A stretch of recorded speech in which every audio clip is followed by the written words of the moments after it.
ओम शांति। साकार मुरली 3 मार्च 2021। आज बाबा कहते हैं, मीठे बच्चे, तुम सच्चे सच्चे सत्य बाप से सत्य कथा सुनकर नर से नारायण बनते हो।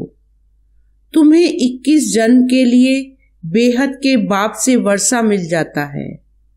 प्रश्न: बाप की किस आज्ञा को पालन करने वाले बच्चे ही पारस बुद्धि बनते हैं? उत्तर: बाप की आज्ञा है, देह के सब संबंधों को भूलकर बाप को और राजाई को याद करो।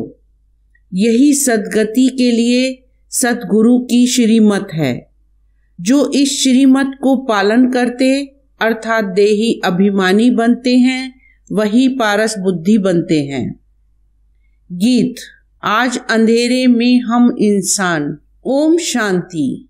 यह कलयुगी दुनिया है, सब अंधेरे में है। यही भारत सोझरे में था। जब यह भारत स्वर्ग था, यही भारतवासी जो अब अपने को हिंदू कहलाते हैं, यह असुल देवी देवताएं थे।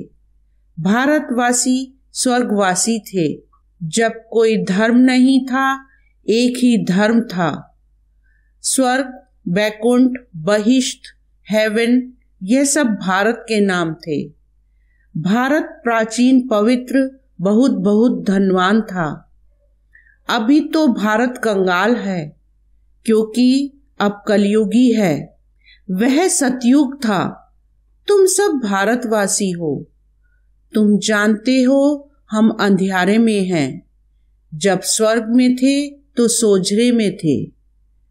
स्वर्ग के राजराजेश्वर राजराजेश्वरी लक्ष्मी नारायण थे। उनको सुखधाम कहा जाता है।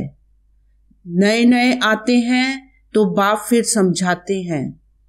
बाप से ही तुमको स्वर्ग का वर्षा लेना है, जिसको जीवन मुक्ति कहा जाता है। अभी सब जीवन बंध में है। खास भारत, आम दुनिया रावण की जेल शोक वाटिका में है। ऐसे नहीं कि रावण सिर्फ लंका में था और राम भारत में था और उसने आकर सीता चुराई। यह सब है दंत कथाएं। गीता है मुख्य। सर्व शास्त्रों में शिरोमणि श्रीमत अर्थात भगवान की सुनाई हुई गीता।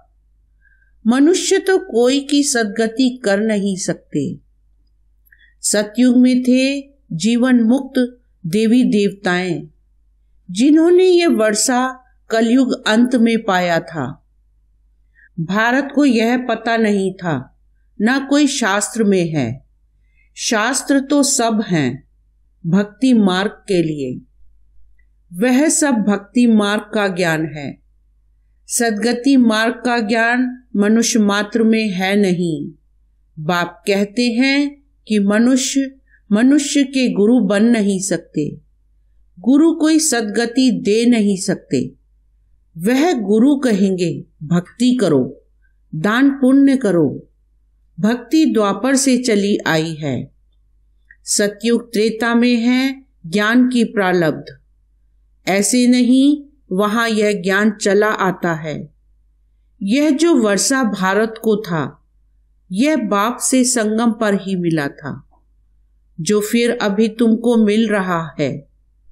भारतवासी नरकवासी महान दुखी बन जाते हैं। तब पुकारते हैं, हे पतित पावन दुख हरता सुख करता। किसका? सर्व का, क्योंकि खास भारत दुनिया आम में 5 विकार है ही हैं। बाप हैं पतित पावन। बाप कहते हैं, मैं कल्प कल्प कल्प के संगम पर आता हूँ और सर्व का सद्गति दाता बनता हूँ। अबलाओं, अहिल्याओं, गणिकाओं और गुरु लोग जो हैं, उनका भी उद्धार मुझे करना है, क्योंकि यह तो है ही पतित दुनिया। पावन दुनिया सतयुग को कहा जाता है। भारत में इन लक्ष्मी नारायण का राज्य था। यह भारतवासी नहीं जानते। कि यह स्वर्ग के मालिक थे। पतित खंड माना झूठ खंड, पावन खंड माना सच खंड। भारत पावन खंड था। इन लक्ष्मी नारायण की सूर्यवंशी डिनाइस्टी थी। यह भारत है अविनाशी खंड, जो कभी विनाश नहीं होता। जब इनका राज्य था तो और कोई खंड था नहीं। वह सब बाद में आते हैं। शास्त्रों में सबसे बड़ी भूल तो यह की है जो कल्प लाखों वर्ष का लिख दिया है। बाप कहते हैं कि ना तो कल्प लाखों वर्ष का होता, ना सतयुग लाखों वर्ष का होता। कल्प की आयु 5000 वर्ष है। यह फिर कह देते कि मनुष्य 84 लाख जन्म लेते। मनुष्य को कुत्ता बिल्ली आदि बना दिया है, परंतु उनका जन्म अलग है। 84 लाख वैरायटी हैं। मनुष्यों की वैरायटी एक है, उनके ही 84 जन्म हैं। बाप कहते हैं, बच्चे तुम आदि सनातन देवी देवता धर्म के थे। भारतवासी अपने धर्म को ड्रामा प्लान अनुसार भूल गए हैं। कलयुग अंत में बिल्कुल पतित बन पड़े हैं। फिर बाप आकर संगम पर पावन बनाते हैं। इनको कहा जाता है दुख धाम। फिर पाठ सुख धाम में होगा। बाप कहते हैं, हे बच्चों, तुम भारतवासी ही स्वर्गवासी थे। फिर तुम 84 जन्मों की सीढ़ी उतरते हो। सतो से रजो तमो में जरूर आना है। तुम देवताओं जितना धनवान, एवर हैप्पी, एवर हेल्दी कोई नहीं होता। भारत कितना साहूकार था। हीरे जवाहरात तो बड़े बड़े पत्थरों मिसल थे, कितने तो टूट गए हैं। बाप तुम बच्चों को स्मृति दिलाते हैं कि तुमको कितना साहूकार बनाया था। तुम सर्वगुण संपन्न, 16 कला संपूर्ण थे, यथा राजा रानी। इन्हों को भगवान भगवती भी कह सकते हैं, परंतु बाप ने समझाया है कि भगवान एक है, वह बाप है। सिर्फ ईश्वर व प्रभु कहने से भी याद नहीं आता कि वो सभी आत्माओं का बाप है। यह तो है बेहद का बाप। वह समझाते हैं कि भारतवासी तुम जयंती मनाते हो, परंतु असल में बाप कब आए थे वह कोई भी नहीं जानते हैं। है ही आयरन एजेड पत्थर बुद्धि। पारस नाथ थे, इस समय पत्थर नाथ हैं। नाथ भी नहीं कहेंगे, क्योंकि राजा रानी तो है नहीं। पहले यहाँ दैवी राजस्थान था, फिर आसुरी राज्य बन जाता है। यह खेल है, वह है हद का ड्रामा, यह है बेहद का ड्रामा। वर्ल्ड की हिस्ट्री, ज्योग्राफी आदि से अंत तक तुम अभी जानते हो और कोई भी नहीं जानते। भारत में जब देवी देवता थे तो सारी सृष्टि के मालिक थे और भारत में ही थे। बाप भारतवासियों को स्मृति दिलाते हैं।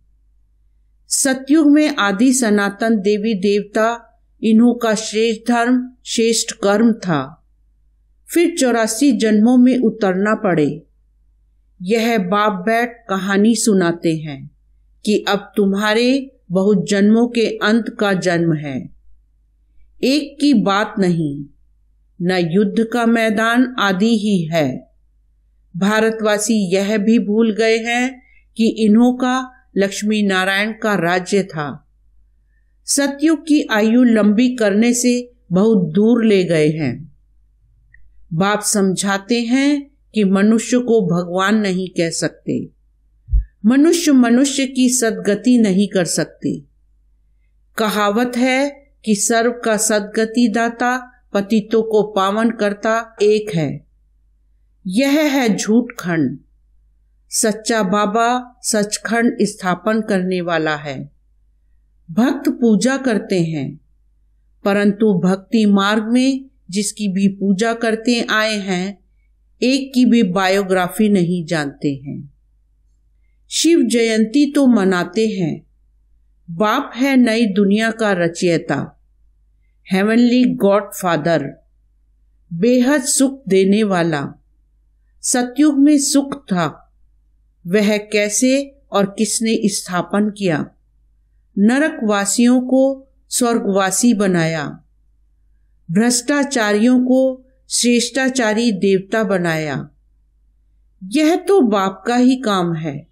तुम बच्चों को पावन बनाता हूं, तुम स्वर्ग के मालिक बनते हो, फिर तुमको पतित कौन बनाते हैं? यह रावण। मनुष्य कह देते हैं सुख दुख ईश्वर देते हैं। बाप कहते हैं मैं तो सबको सुख देता हूं। आधा कल फिर तुम बाप का सिमरन नहीं करेंगे। फिर जब रावण राज्य होता है तो सबकी पूजा करने लग पड़ते हैं। यह तुम्हारा बहुत जन्मों के अंत का जन्म है। कहते हैं बाबा हमने कितने जन्म लिए हैं। बाप कहते बच्चे तुम अपने जन्मों को नहीं जानते हो। तुमने पूरे 84 जन्म लिए हैं। तुम 21 जन्म लिए बेहद के बाप से वर्षा लेने आए हो, अर्थात सच्चे सच्चे सत्य बाबा से सत्य कथा नर से नारायण बनने का ज्ञान सुनते हो। यह है ज्ञान, वह है भक्ति। यह स्पिरिचुअल नॉलेज सुप्रीम रूह आकर देते हैं। बच्चों को देही अभिमानी बनना पड़े। अपने को आत्मा निश्चय कर मामेकम याद करो। शिव बाबा तो सभी आत्माओं का बाप है। आत्माएं सब परम धाम से पाठ बजाने आती हैं शरीर में। इसको कर्म क्षेत्र कहा जाता है। बड़ा भारी खेल है। आत्मा में बुरे व अच्छे संस्कार रहते हैं, जिस अनुसार ही मनुष्य को जन्म मिलता है, अच्छा व बुरा। यह जो पावन था अभी पतित है। तत्त्वम। मुझ बाप को इस पराये रावण की दुनिया पति शरीर में आना पड़ता है। आना भी उसमें है जो पहले नंबर में जाना है। सूर्यवंशी ही पूरे 84 जन्म लेते हैं। यह है ब्रह्मा और ब्राह्मण। बाप समझाते हैं रोज, लेकिन पत्थर बुद्धि को पारस बुद्धि बनाना मासी का घर नहीं है। हे आत्माएं, अब देही अभिमानी बनो। हे आत्माएं, एक बाप को याद करो और राजाई को याद करो। देह के संबंधों को छोड़ो तो पारस बुद्धि बन जाएंगी। मरना तो सबको है, सबकी अब वानप्रस्थ अवस्था है। एक सतगुरु बिगर सर्व का सदगति दाता कोई हो नहीं सकता। बाप कहते हैं हे भारतवासी बच्चों, तुम पहले पारस बुद्धि थे। गाया हुआ है कि आत्मा परमात्मा अलग रहे बहुकाल। तो पहले पहले तुम भारतवासी देवी देवता धर्म वाले आए हो और धर्म वाले पीछे आए हैं, तो उन्हों के जन्म भी थोड़े होते हैं। सारा सृष्टि का झाड़ कैसे फिरता है वह बाप बैठ समझाते हैं। जो धारणा कर सकते हैं उनके लिए बहुत सहज है। आत्मा धारण करती है।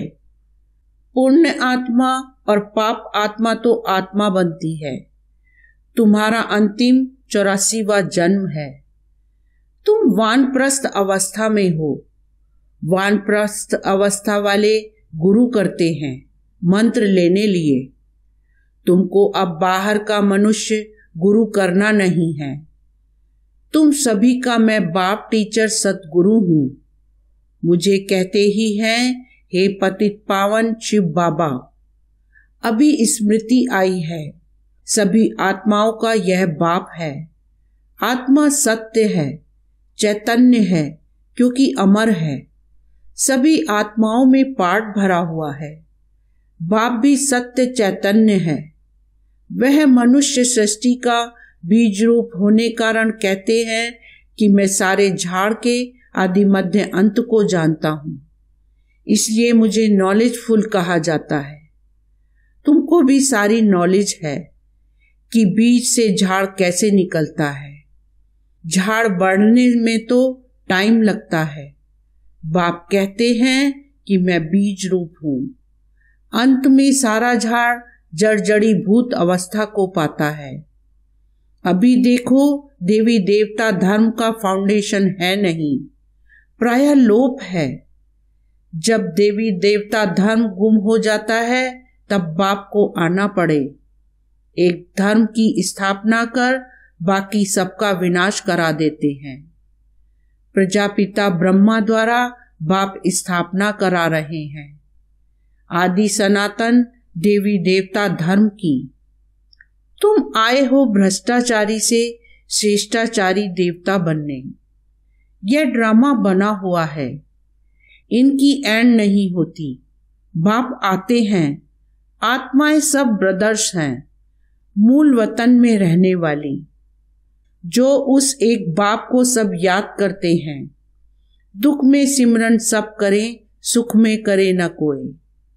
रावण राज्य में दुख है, यहां सिमरन करते हैं तो बाप सर्व का सदगति दाता एक है, उनकी महिमा है। बाप ना आए तो पावन कौन बनाए। क्रिश्चियन, इस्लामी आदि जो भी मनुष्य हैं इस समय सब तमो प्रधान हैं। सभी को पुनर्जन्म जरूर लेना है। अभी पुनर्जन्म मिलता है नरक में, ऐसे नहीं कि सुख में चले जाते हैं। जैसे हिंदू धर्म वाले कहते हैं कि स्वर्गवासी हुआ तो जरूर नरक में था ना। अभी स्वर्ग में गया, तुम्हारे मुख में गुलाब। जब स्वर्गवासी हुआ फिर उसको नरक के आसुरी वैभव क्यों खिलाते हो? पितृ खिलाते हैं ना। बंगाल में मछली अंडे आदि खिलाते हैं। अरे उनको यह सब खाने की दरकार क्या है? वापिस कोई जा नहीं सकता, जबकि पहले नंबर वालों को 84 जन्म लेना पड़ता है। इस ज्ञान में कोई तकलीफ नहीं है। भक्ति मार्ग में कितनी मेहनत है। राम राम जपते रोमांच खड़े हो जाते हैं। यह सब है भक्ति मार्ग। यह सूर्य चांद आदि रोशनी करने वाले हैं, यह देवता थोड़े ही हैं। वास्तव में ज्ञान सूर्य, ज्ञान चंद्रमा और ज्ञान सितारे यहाँ की महिमा है। अच्छा, मीठे मीठे सीखे दे बच्चों प्रति माता पिता बाप दादा का याद प्यार और गुड मॉर्निंग। रूहानी बाप की रूहानी बच्चों को नमस्ते, रूहानी बच्चों की रूहानी बाप को नमस्ते। धारणा के लिए मुख्य सार। फर्स्ट पॉइंट, इस अंतिम 84वें जन्म में कोई भी पाप कर्म विकर्म नहीं करना है। पूर्ण आत्मा बनने का पूरा पूरा पुरुषार्थ करना है। संपूर्ण पावन बनना है। सेकंड पॉइंट, अपनी बुद्धि को पारस बुद्धि बनाने के लिए देह के सब संबंधों को भूल देही अभिमानी बनने का अभ्यास करना है। वरदान, कंपनी और कंपेनियन को समझकर साथ निभाने वाले श्रेष्ठ भाग्यवान भव। सार, ड्रामा के भाग्य प्रमाण आप थोड़ी सी आत्माएं हो जिन्हें सर्व प्राप्ति कराने वाली श्रेष्ठ ब्राह्मणों की कंपनी मिली है। सच्चे ब्राह्मणों की कंपनी चढ़ती कला वाली होती है। वे कभी ऐसी कंपनी संग नहीं करेंगे जो हरती कला में ले जाए। जो सदा श्रेष्ठ कंपनी में रहते और एक बाप को अपना कंपेनियन बनाकर उनसे ही प्रीति की रीति निभाते हैं, वही श्रेष्ठ भाग्यवान हैं। स्लोगन, मन और बुद्धि को एक ही पावरफुल स्थिति में स्थित करना, यही एकांतवासी बनना है। ओम शांति।